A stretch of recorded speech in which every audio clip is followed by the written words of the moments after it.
C'est bon, Jacques. Oui, bonsoir à vous toutes et tous, compagneros et camarades.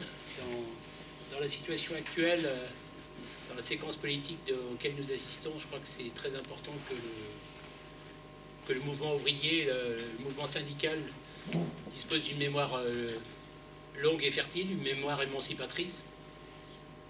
Et en propos introductif, je vais vous livrer une citation d'Albert Camus. La société de l'argent et de l'exploitation n'a jamais été chargée, que je sache, de faire régner la liberté et la justice. Les États policiers n'ont jamais été suspectés d'ouvrir des écoles de droit dans les sous-sols où ils interrogeaient leurs patients. Alors, quand ils oppriment et qu'ils exploitent, ils font leur métier.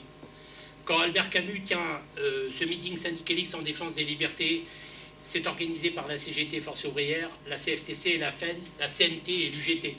C'était le dimanche 10 mai 1953, à la Bourse du Travail de Saint-Étienne, dans la salle Sacco et Vanzetti. Et cette citation, on la retrouve grâce au centre de documentation de l'exil espagnol, qui est basé à Toulouse, la table de presse que nos camarades Ramon Pino et Emma Marcellan ont apportée ce soir, atteste ces ouvrages édités par la FEDIP, Fédération espagnole des déportés et internés politiques, nous attestent que l'actualité du syndicalisme et de l'antifascisme sont absolument nécessaires. Et dans la situation actuelle, c'est ce que dit un petit peu la banderole qui est derrière, il faut mener, c'est notre côté macroniste sans le vouloir, il faut mener les choses en même temps. En même temps, et la révolution sociale et la lutte antifasciste. Et c'est ce qu'on voudrait dire ce soir, et se réapproprier la mémoire, c'est absolument nécessaire pour les militantes et les militants que nous sommes. Une vie ouvrière nécessite effectivement de se rappeler d'où l'on vient, et ça nous permet de savoir où on veut aller. Et je vais donner, d'abord je salue la présence de nos camarades parisiens, Ramon Pino et Emma Marcellan, qui ont bien voulu se déplacer et répondre à notre invitation. On n'avait pas le choix. Hein. Et voilà, c'est probablement mon côté foncièrement autoritaire qui remonte à la surface. Et sans plus tarder, je donne la parole à la maison commune qui nous accueille, c'est-à-dire Fabrice Lorestif, le secrétaire général de la CGT Force ouvrière Ille-et-Vilaine, pour vous expliquer pourquoi, dans le moment présent, on a souhaité réaliser cette conférence. Merci mes camarades, merci de cette invitation, merci du travail que fait le SDAS dans cette œuvre justement de réflexion, de mémoire. Je vais être bref parce qu'après vous avez un film et vous aurez après un débat. Je ne pourrais pas rester avec vous. On enchaîne souvent les activités syndicales, elles sont nombreuses en ce moment. Effectivement, la situation est particulièrement compliquée, c'est le moins que l'on puisse dire. Elle est propice à toutes les dérives, elle est propice à un retour d'une forme de fascisme. Il n'y en a pas qu'un, il y a plusieurs formes de fascisme d'ailleurs, mais en tout cas, il se nourrit du vivier, de la misère, de la précarité, de la suppression des droits, et je crois que c'est extrêmement grave. Donc aucun syndicat digne de ce nom ne peut rester en dehors de cela, bien évidemment. La bagarre antifasciste va de pair avec notre bagarre pour la reconquête. La résistance, la revendication et la reconquête. Ça va de pair.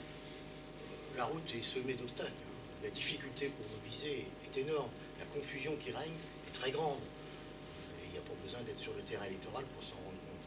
Et je pense que ce type de réunion, aussi modeste soit-elle, comme bien d'autres initiatives peuvent être modestes, participe de cette œuvre effectivement obscure mais féconde. Donc moi je suis content que ce genre de conférence s'organise. Il s'en organise assez souvent autour du syndicat de l'action sociale. Ça fait véritablement œuvre utile.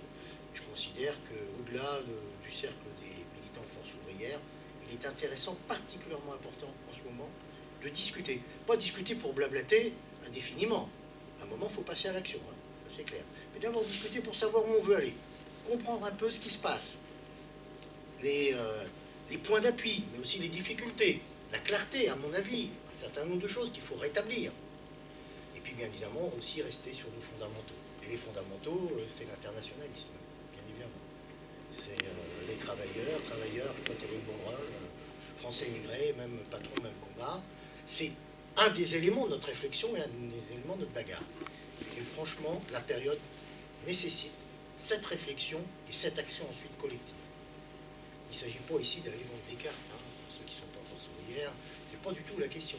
C'est vraiment la question de la réflexion sur ce que l'on peut faire, nous, militants, ouvriers, en ce moment, les luttes de classe. C'est ça qui m'intéresse, c'est ça qui nous intéresse, c'est ça qui nous fait vivre. Une fois de plus, modestement, on ne se la joue pas. On se la joue pas, ça c'est clair. Écoutez, les camarades, place au film, place à la discussion, et ensuite, bien évidemment, à un moment ou à un autre, forcément, ensemble, j'en suis certain, place à l'action. Et je suis certain aussi qu'on se retrouvera du même côté de la barricade, et j'espère, et c'est le boulot qu'on a à faire, qu'on sera nombreux, avec beaucoup de jeunes aussi. Ça, c'est la question. Hein. Puis, voilà, bon, voilà. Ben oui, je ne suis pas le mieux placé, mais bon, voilà. Mais il y a des jeunes. Voilà, voilà. Bon, mais bon, c'est ça, c'est toute cette discussion. Moi, je le vois, on le voit au quotidien. Bon, je vais encore prendre 2 minutes, mais on voit toute une série de jeunes qui viennent nous voir et qui ont des choses à dire. Et on essaie de ne pas être des vieux cons. On dit, voilà, on sait ci, on sait ça. Ils ont des choses à nous dire, on a des choses à leur dire et leur apprendre aussi, je pense. En tout cas, à partager. Donc c'est cela qu'il faut faire véritablement, pour avoir un projet véritablement collectif de résistance et de reconquête. Et de reconquête à terme, bien évidemment. Ça, je crois que c'est extrêmement important. Alors, l'histoire nous instruit beaucoup de choses, on nous dit beaucoup de choses de ce point de vue-là, donc on va regarder ce film, vous allez regarder ce film, je vais vous laisser, mais je sais que Jacques nous dira aussi de ce qu'il en est. On en fera la plus grande publicité ensuite, bien évidemment, et on le fera aussi en interne de force ouvrière, c'est évident, au-delà des sensibilités des uns des autres. Et on discutera avec les camarades de la CGT, avec des camarades de plein de syndicats différents, sur ce qu'on peut faire ensemble, parce qu'à un moment ou à un autre, il faut bien se le dire aussi, on ne fera pas les choses tout seul, chacun de son côté. À un moment, il va aussi falloir réunir la force ouvrière. La force ouvrière.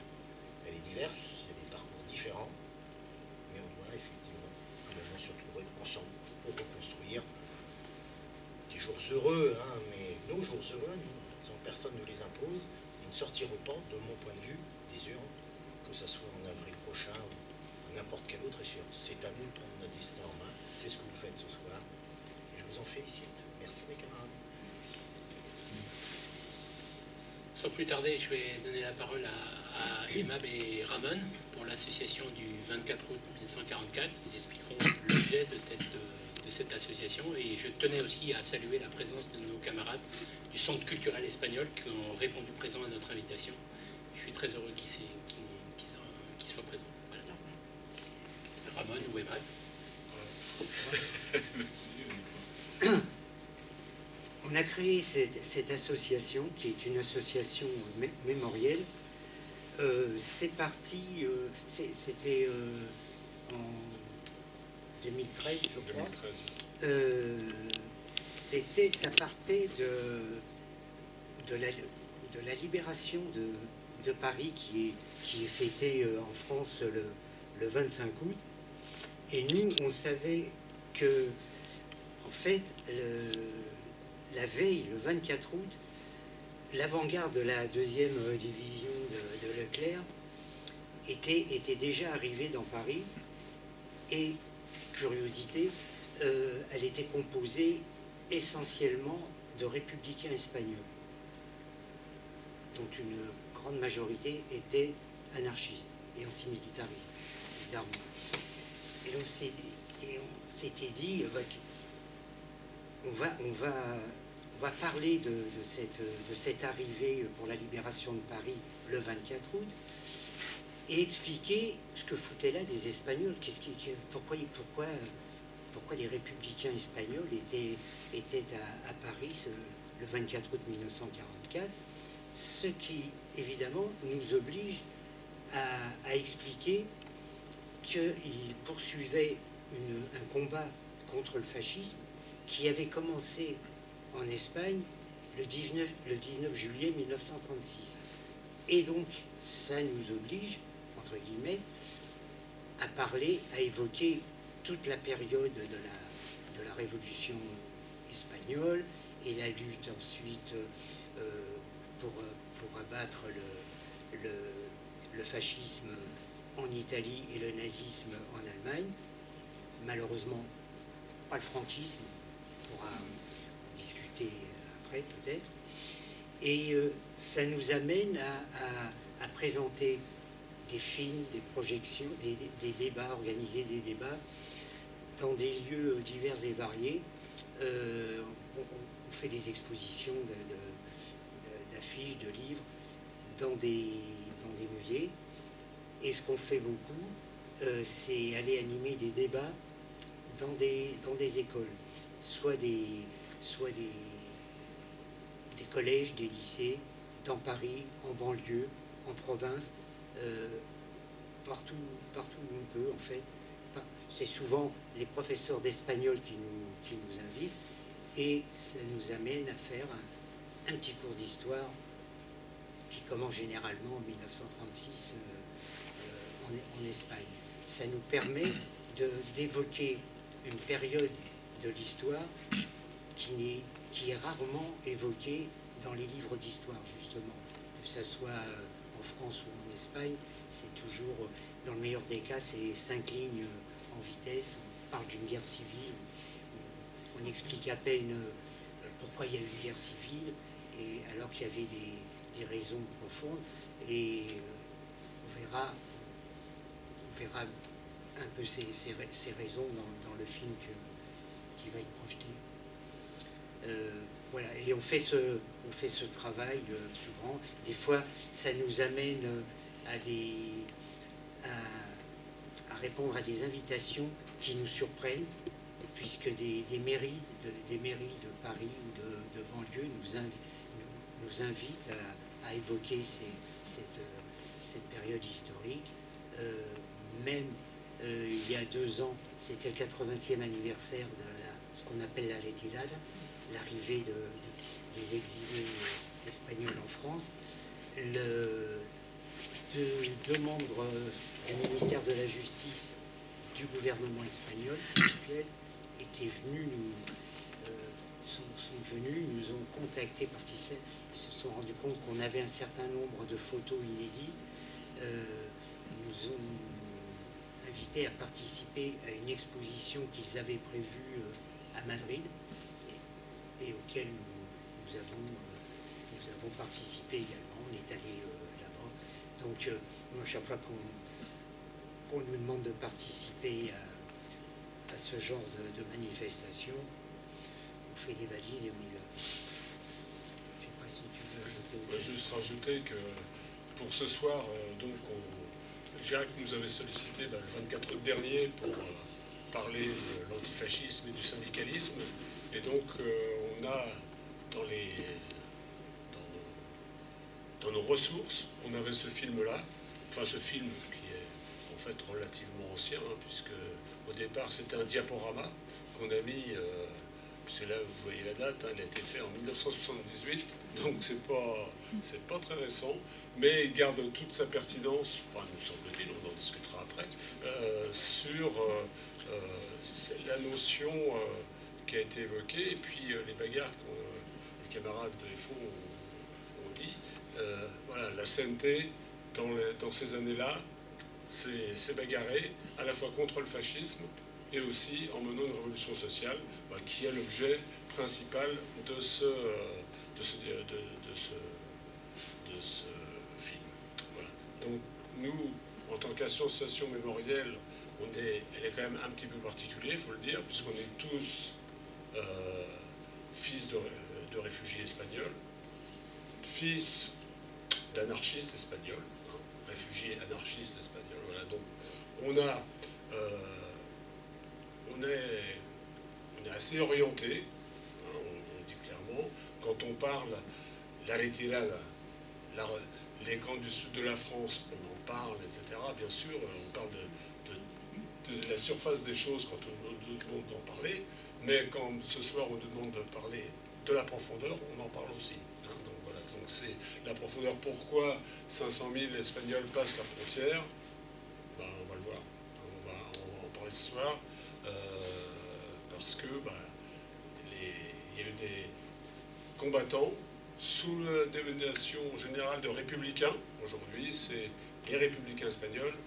En réalité, c'était des anarchistes surtout, des socialistes, des communistes et un peu de républicains. Mais c'était pas énorme. Hein, voilà.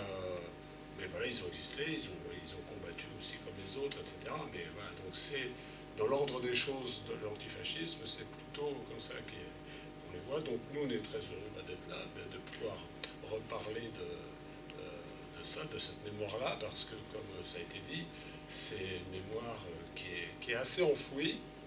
Et on est très heureux de pouvoir en parler, parce que voilà, nos parents, ils nous ont raconté ça. Donc c'est quand même plusieurs dizaines d'années après leur disparition de cette génération-là, pouvoir parler ici, chez vous, à Rennes, etc., de ça, c'est quand même, c'est pas rien.